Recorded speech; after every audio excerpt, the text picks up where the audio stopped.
I've been a black belt for 17 years, and I'm going to tell you right now, the most dangerous form of passing I've encountered in my entire life is the passing sequence that we use or any variation of it. And I say that for one reason, because it's heavily focused around one part of the leg, which is the what? Anybody know? We're focused on getting to one part of that leg, the knee. The knee. Okay, I've seen a lot of different passing sequences, knee cuts, all these other variations of passes, and I've never had a system that was so hard, or a style of guard passing that was so hard to defend than a person who leg drags, and leg drags effectively. Okay, there's leg draggers all over the world, but some of the most prolific passers in the game are really, really good leg draggers, whether it be Nogi or Gi. Okay, it's very hard to deal with, and what we're talking about is both the explosive form of the leg drag, i.e. like a power leg drag, or just your standard pop-up leg drag. Now what I mean by that is a person who passes in a style similar to like a Hoffa Mendez, a Dalpro, one of those guys where they're working so low down to the leg and the knee, and then all of a sudden what do they do with their level? Boom. And it's a quick, you don't have a second to keep up with that. It's very, very difficult. Then you wind up in a situation like this where they're framing off of you and they're turning away or they're turning in. Either way, trying to get, and they're just constantly closing the gap and killing you with this leg drag. Okay? In the gi, it's even more of a death sentence. So you have a very limited window to deal with this. So as a guard player, I'm going to try to put it in your head right now. The most important thing to watch for when you're playing retention is a grip on the what? Knee. The grip I'm talking about is very, very, very telltale. It's not this. It's not this. It's not this outside neutral grip up here by the knee. Okay? It's either a cross grip on the knee or a same side grip on the knee. Any of those is a death sentence. We got to deal with it. This is terrible for a guard pass, or for a guard play. So, if you get a grip here, okay, or a cross grip at the apex of the knee over on the thigh side, you'll clearly see it because you'll see the back of his hand. We got a couple options to deal with that. We're going to do an entire class on defeating hip and knee grips, okay? But before we go into active sparring tonight, I want to cover knee grip removal and sequences real quick.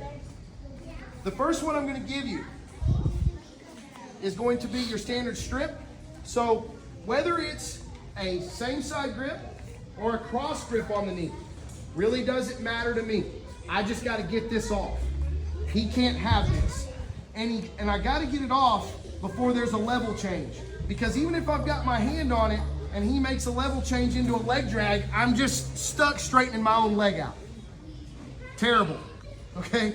So we have to deal with that before the level change. So we have to understand, there's two sets of things we watch for here. If he's standing up right here, stand up, knee grip, and he's standing up, I don't have to be as worried because in order to leg drag, what's he got to do first before he can pull this knee across? He's got to turn and separate, giving me a time to pull my leg back.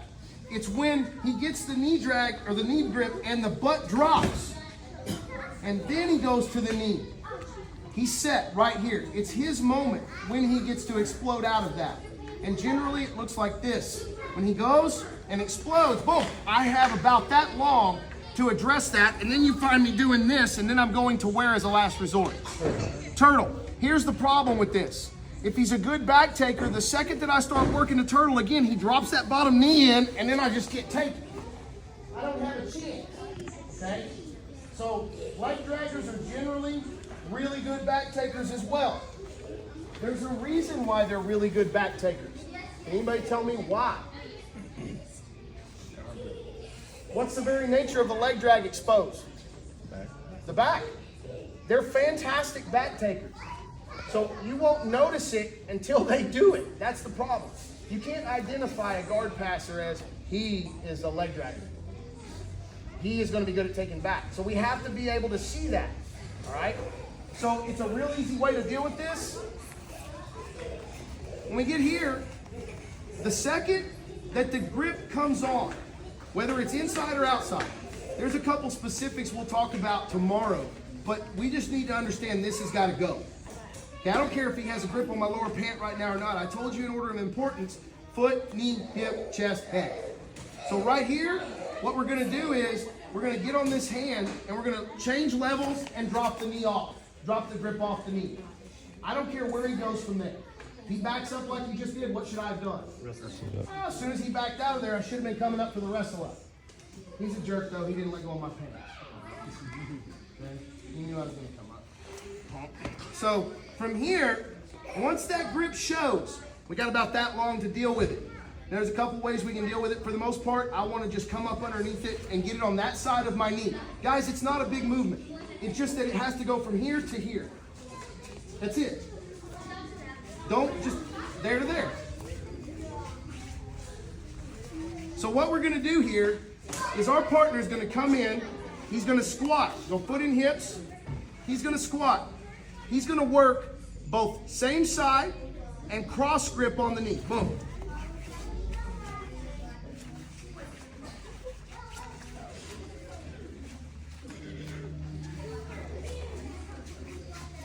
Now, when you're done with this sequence, I'm going to ask you a question. So I want you to pay attention to how each one of these grips feel. Pay attention to this grip. Go outside. Same side. Pay attention to this one. Now go inside. Pay attention to the outside. Pay attention inside. And I'm going to ask you a question about both of them. Here we go. 1, 2, 3.